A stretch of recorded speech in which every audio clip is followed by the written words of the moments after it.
The NaviTrack II cable pipe and sonde locator is a critical part of any successful pipe and cable locate. You can use NaviTrack to pinpoint remote transmitters or sondes, like the one in your Sea-Snake camera system, and trace buried lines. In the next few minutes, we'll show you how to set up your receiver and use its features to locate remote transmitters and trace buried lines.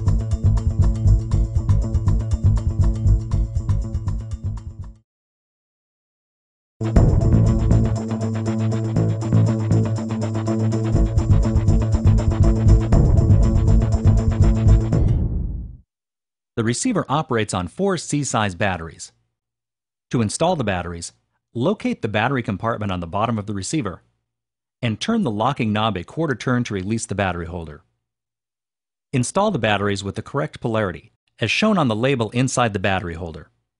You can use either alkaline or rechargeable batteries, but to prevent damage to the receiver, never mix rechargeable and standard batteries.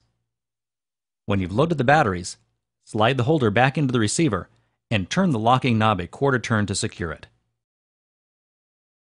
The batteries are installed, so let's power it up and take a look.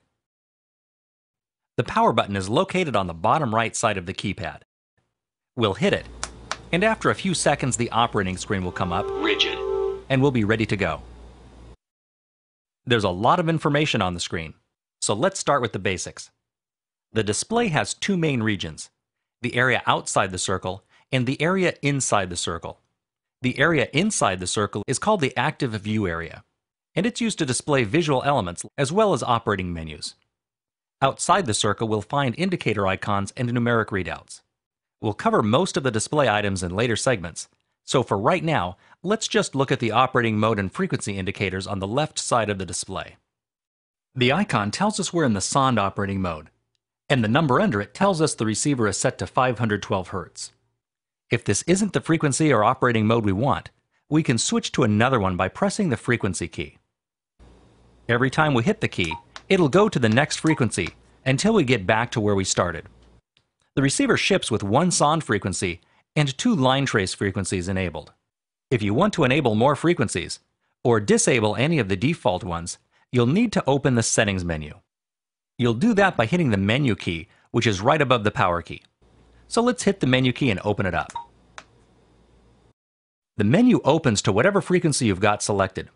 In this case, 512 Hz sonde mode. We can tell it's a sonde frequency because of the icon next to it. There's also a box next to it. The box is checked, which tells us that this frequency is enabled. To disable this frequency, just hit the Select key to uncheck the box. To enable the frequency, just hit the Select key again. That's it. The receiver ships with just 1 sonde frequency available, but you can add other frequencies to this menu, and we'll show you how to do that a bit later. Since we're already here, let's take a look at the rest of the menu. Use the down key to scroll down to the active trace frequencies. These frequencies are designated by an active trace icon and are for use with lines that have been energized with a transmitter or line illuminator. If we go down a bit farther, we'll come to the passive power trace frequency for tracing 50 or 60 Hz power line signals. At the bottom of the menu, you'll find some tool settings. The first item lets us switch the depth measurement between feet and meters. Just press the Select key to switch back and forth. The next item controls how the LCD's backlight works. It's on automatic right now, which works well most of the time. You can also turn it on all the time or off all the time to save your batteries. And here's a quick tip about the auto backlight feature. The auto backlight sensor is located at the top of the keypad. If you cover it up, you can sometimes trick the backlight into coming on. This is the easy way to get the backlight to turn on if you just need it for a few seconds. The next item on the menu lets us change the display's contrast. Just press the Select key, then use the up and down keys until the display looks the way you want it. When you're done, press the Menu key to get back to the main menu. The receiver has some advanced display features, and the next item down lets us turn them on and off. The first time we press the Select key, we'll get to a submenu with 2 choices, sonde or line. Sonde is already highlighted, so let's press the Select key to open up the control. There are several different display elements here, and all of them are covered in the manual. So for right now, we're just going to show you how to turn them on and off. To choose a display element, press the up or down keys until it's highlighted. To turn it on or off, press the select key to check or uncheck its box. We're done here, so we'll press the menu key until we get back to the main menu. A few minutes ago, we told you that you could add or remove frequencies from the main menu. The next item down is where you can do that. Let's open it up and have a look. The top item has a sonde icon in it, and the next item down has an active line trace icon. We'll scroll down and highlight the active line trace icon, then hit the select key. This takes us to a submenu that contains all the active line trace frequencies that are programmed into the receiver. If there's a check mark next to a frequency, that frequency will be available in the main menu. But if it's unchecked, the frequency will not be available. 33 kHz is checked, so let's uncheck it and see what happens. We'll go back to the main menu and scroll up to the active line trace frequencies. As you can see, 33 kHz is now gone from the main menu. And if it's not in the main menu, it won't be available when you hit the frequency key either. If we want it back, we'll need to go back into the submenu and turn it on again. This feature lets you unclutter the main menu by getting rid of frequencies you never use, and it's great if you know how to use it. So now if you loan your receiver out and it comes back missing some frequencies, you'll know how to put them back. The last menu item contains a screen with information about your receiver, and a menu item that lets you restore your receiver to its factory default settings. Select the check icon to restore those settings, or the X icon to close the menu without making any changes. That's about it for the settings menu, so press the menu key and you'll end up back at the operating screen. There's one more key we want to look at here, and that's the volume control key. You use the volume control key to adjust the sound level coming out of the speaker. The key works two ways. You can press it repeatedly to cycle up through the sound levels, or you can press it once to open the sound level menu, then use the up or down keys to change the sound level. Like all menus, it will close on its own, or you can press the select key to close it immediately.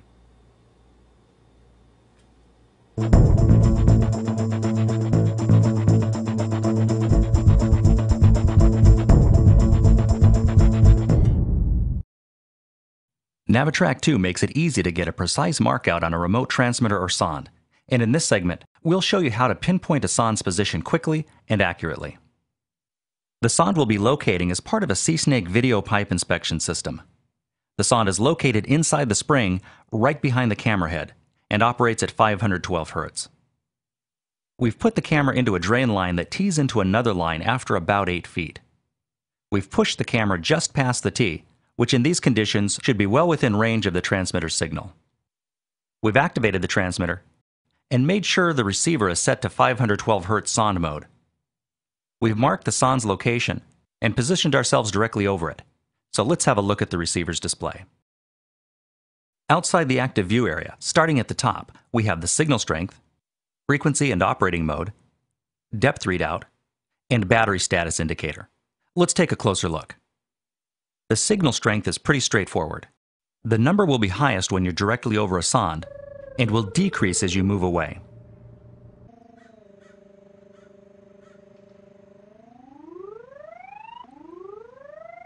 The signal reading isn't affected by the receiver's orientation to the signal and will remain constant even if we rotate the receiver.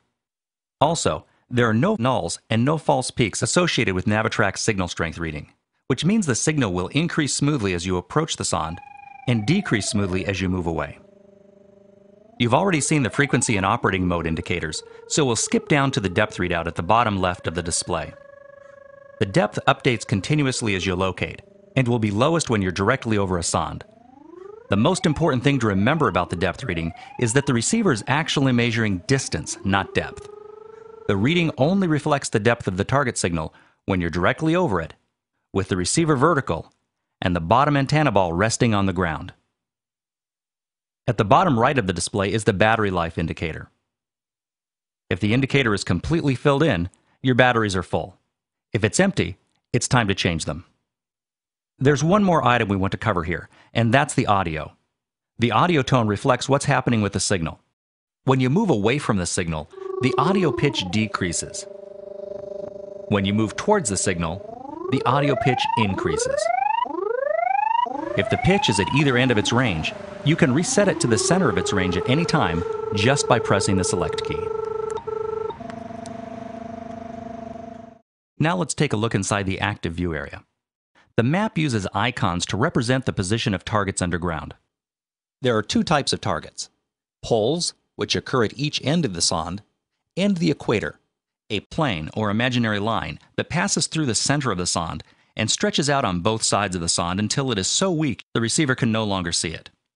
When the sonde is lying flat or horizontal, and the ground above is also flat, the equator will be located halfway between the poles, and if you draw a line between the poles, you'll find the sonde where that line and the equator intersect. The receiver's display uses icons to represent the position of the poles and the equator. We can map these points by targeting their icons on the display. Now that you're familiar with the receiver's interface, let's locate our sonde. We're going to give you two basic techniques and a couple of variations, but everything we're going to show you can be boiled down to just 3 steps. Localize the sonde, pinpoint its position, and verify your results. The first method we're going to demonstrate uses just the signal strength portion of the display. We're showing you this method first because it's easiest to learn, and because it's the most reliable. It works with all sondes, in all circumstances, regardless of whether the sonde is horizontal or tilted. We'll start by localizing the sonde. To do this, we'll get a fix on its general direction so we can get close to it. Then once we're close to it, we'll further localize its location. To find the transmitter's general direction, we'll extend the receiver and sweep it slowly in an arc. Keep an eye on the signal reading. When it's highest, the receiver's mast will be pointed towards the transmitter.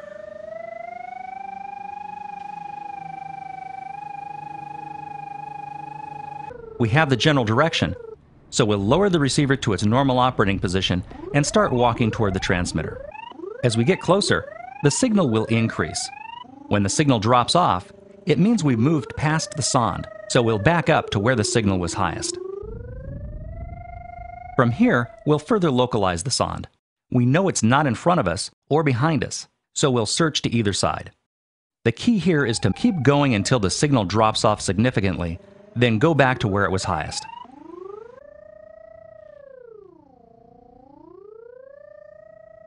We've localized the sonde, so now we'll use smaller, slower movements to pinpoint its position. Slight variations in height can cause significant changes in the signal reading, so we'll keep the receiver at a constant height. We think we found the sonde, so we'll verify our results by making sure that movement in any direction causes the signal to decrease.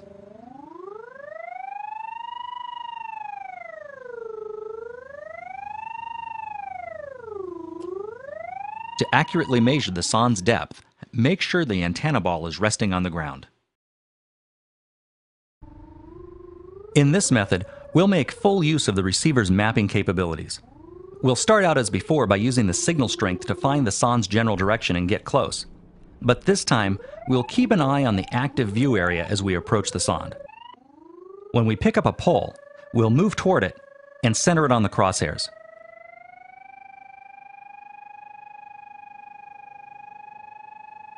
When we've got it, we'll place a marker chip on the ground to designate its position. After we get our first pole, we'll see a double line on the display. This line tells us how the transmitter is lying underground, and in most cases also represents the pipe's approximate direction. The equator lies between the two poles, and we'll pass over it on our way to the second pole. We'll find the second pole and mark its position.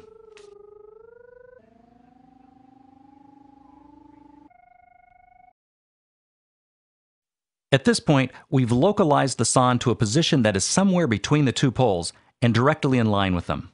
To pinpoint its position, we'll line the receiver up between the poles and head back to the equator. We'll center the equator on the display and mark its position.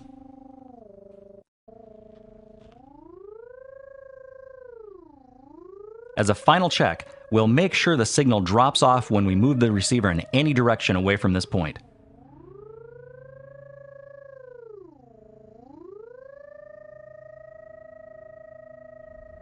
In the method we just demonstrated, we found the poles first and then the equator. In some situations, it might be easier to find the equator first and then the poles, and we'll show you how to do that. We'll find the transmitter's direction just as we did before. But this time, rather than locating a pole first, we'll pick up the equator and follow it to the sonde. As we approach the sonde, the signal will increase. When we move past it, the signal will decrease, so we'll back up to where it's highest along the equator. We've used the equator to help guide us to the sonde and localize it, and from here we can finish our locate by marking the poles and equator and verifying the signal strength, just as we did before.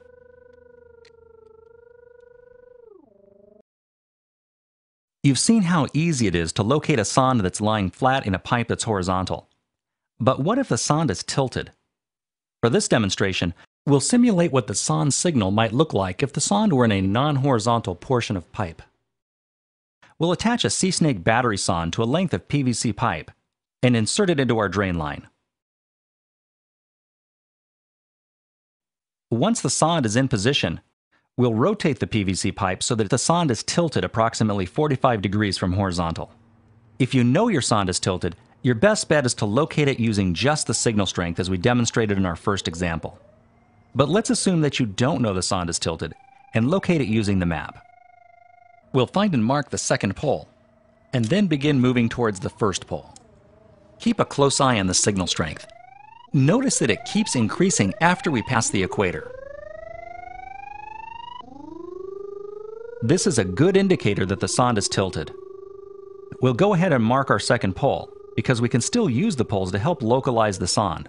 But when we're pinpointing the sonde's position, we need to rely on signal strength and not the equator.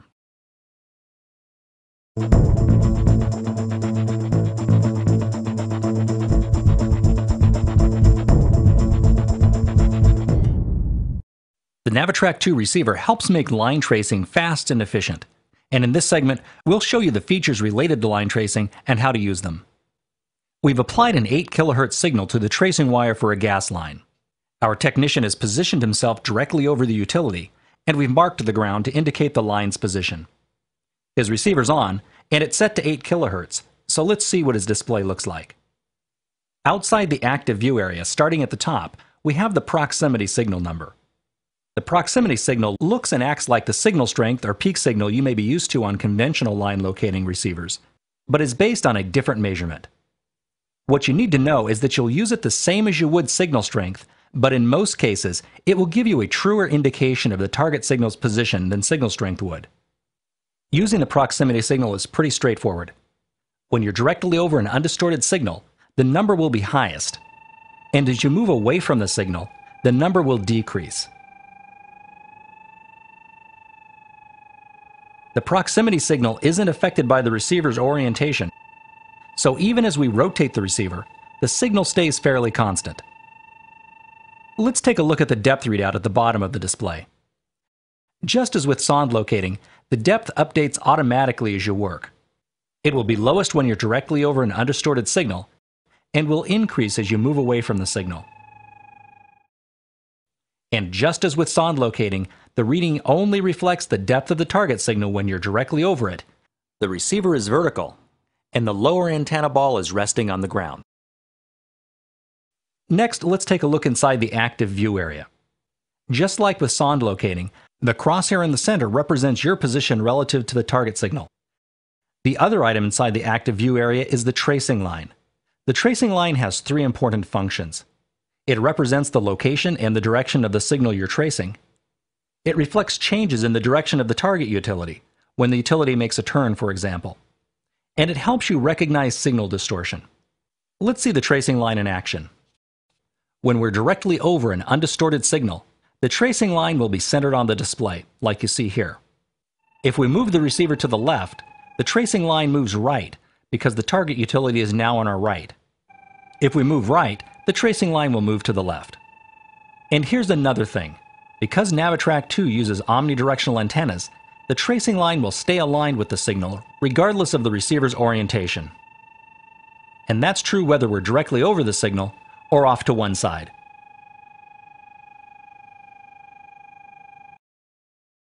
The tracing line operates independently from the proximity signal and is based on an entirely different measurement. Because of this, we can compare the tracing line against the proximity signal to evaluate whether or not the signal is distorted. Here's how. When the proximity signal is highest, the tracing line should be centered on the crosshairs. In other words, if the tracing line is centered like it is here, and we move the receiver to either side of the target signal, the proximity signal should decrease. In this case, the tracing line is centered when the proximity signal is highest, and since both measurements are in agreement, we have a strong indication that we're dealing with a good, clean, undistorted signal. The receiver actually has two tracing lines, and we'll open up the settings menu and turn the second one on. Now we have two tracing lines, one solid and the other dashed. When you're directly over a signal that's not being distorted or interfered with, the tracing lines will be closely aligned with one another. But if something is interfering with the signal and distorting its shape, the dashed line could be significantly offset or skewed. Next, we'll turn on the proximity signal graph. The proximity signal graph lives in the circle surrounding the active view area and gives you a visual representation of the proximity signal, so it's easier to see small changes in the signal when you're fine-tuning your markout. The marker moves counterclockwise when the proximity signal decreases and clockwise when it increases. When the signal decreases, a watermark stays behind to give you a visual reference of where the reading was highest.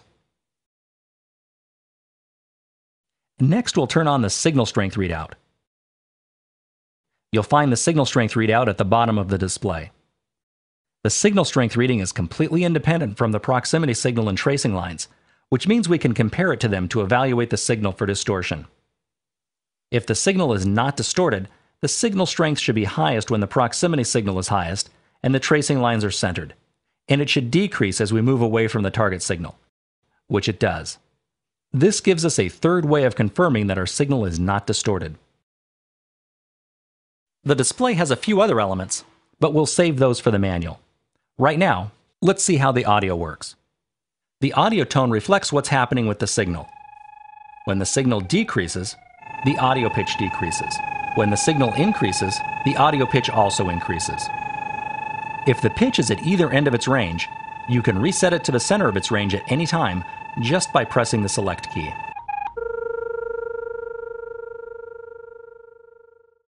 Now that you've seen the display elements, let's look at the basics of tracing a buried line. We'll be tracing a signal that we will apply to the tracing wire for a gas line with a NaviTrack 10-watt line transmitter. We'll start by driving the transmitter's ground stake as far into the soil as possible and connect one of the transmitter's leads to it. Then we'll connect the transmitter's other lead to the tracing wire for the gas line and work the lead's teeth into the wire to ensure we have a good connection. Once we're connected, we'll turn the power on and select a suitable frequency, in this case 8 kHz. The transmitter is beeping steadily, which indicates we have a good connection that's allowing plenty of signal onto the line. Now that our transmitter is set up, we'll turn our receiver on and select the frequency to match our transmitter. We'll put the solid tracing line roughly in the center of the display and start walking. After just a couple of feet, the tracing lines begin to rotate. This tells us the gas line is making a turn. We'll keep the tracing line roughly centered and let it lead us around the turn. We'll follow the target signal by keeping the tracing line roughly centered as we walk. Note that we're not swinging the receiver as we walk. Swinging the receiver is not necessary and is not recommended. You only need to move the receiver across the line when you stop to verify that the signal is clean and free from distortion, like you do before you mark the line's position.